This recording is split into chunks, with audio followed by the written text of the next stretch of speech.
An older woman interrupted my thoughts and called out, "Adriana and jurors?" For the first time in my life I liked hearing my name. My husband used to call me Anna for short. Well, he called me a lot of names. He was a kind of husband that never called me by my real name. I'm not sure he even remembers my real name. He created a name for me and decided that's how he'd address me. My parents called me Drea, but now I was finally Adriana Endures. "Yes, I'm here," I said, smiling. "It's your turn. Please come up and walk over to your right to walk to the middle of the stage," the same woman shouted.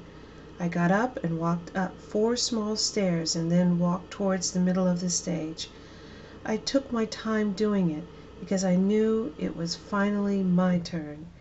I cherished those few moments of silence before I began to audition. I could have stood there for hours. Everyone was finally looking at me. The audition scene was set in a kitchen lit with a chandelier hanging over a small dining room table. An actor playing Kent, the fiancé, sat in a wooden chair at the small round wooden table. A lot of women would have thought this actor was handsome. He was medium brown-skinned with a strong jawline. He wore a tank shirt that showed his broad shoulders.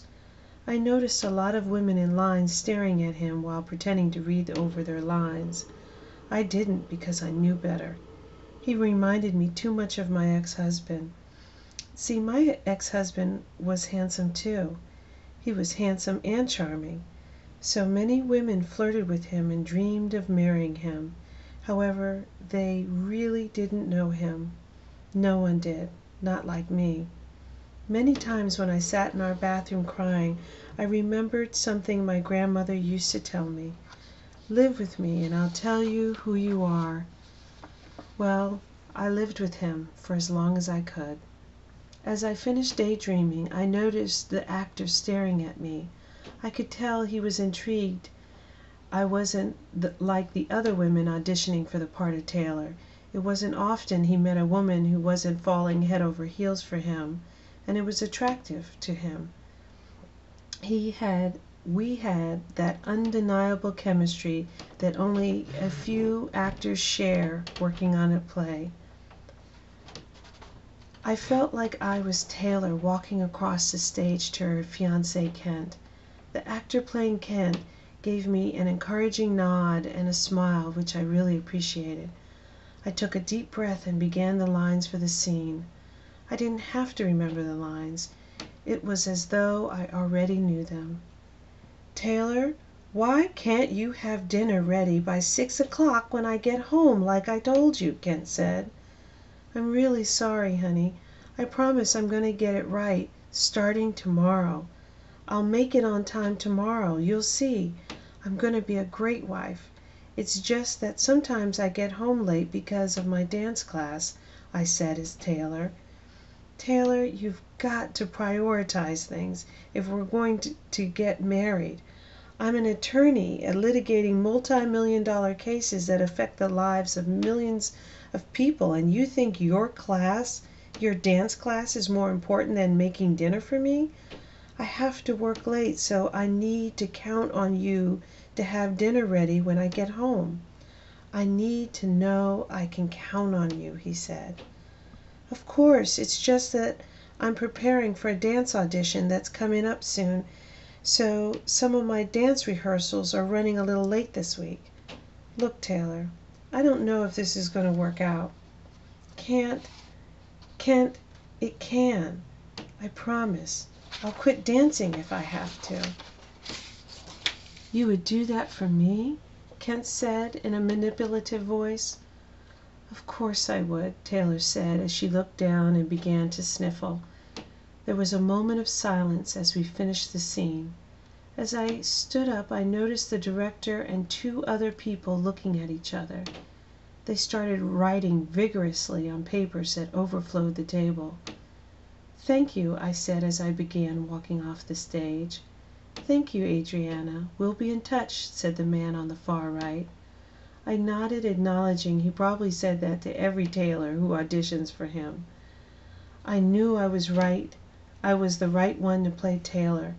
I really cared about Taylor and the play. More importantly, I also had to prove to myself I could come to Arena Stage and audition for a part. As I stood outside, I looked up and lit up another cigarette. I just stood there for a few minutes congratulating myself for auditioning. I decided to take the Metro Rail home to Bethesda. It was a long ride home because I had to transfer at the Metro station to the Red Line. I got off at the Bethesda stop and I walked 2 blocks to my apartment building. Every time I rode the elevator in my apartment building, I remembered our old garage. I used to love clicking the garage door opener in our Mercedes truck.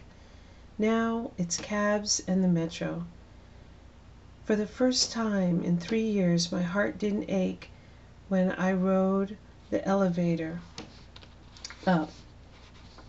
I took the elevator up, opened my door, and poured myself a glass of red wine. I kicked my shoes off and sat down at the table. My dining room table is square-shaped with ceramic tile surrounding it. I picked that table out just for me. As I sat there drinking wine, I realized how much I really liked that table. Just as I was about to light another cigarette, the phone rang. "Hello, Adriana?" a woman asked. "It's me," I said. "Hello, I'm Lydia Cruz. I'm the director of Stick Fly at Arena Stage. You auditioned for my play this afternoon, remember? Well, both of the casting directors were so impressed with your audition, they insisted I call you and offer you the role of Taylor. Congratulations, you got the part," he said. "Wow, thank you. I can't believe it," I said. I acted as though I was shocked, but I knew I would get the part. I probably knew Taylor better than anybody, whether I liked it or not. I hung up the phone and took another deep breath. Right then, I realized everything would be different from now on. I would finally do something I always wanted to do. It was a new start for my life.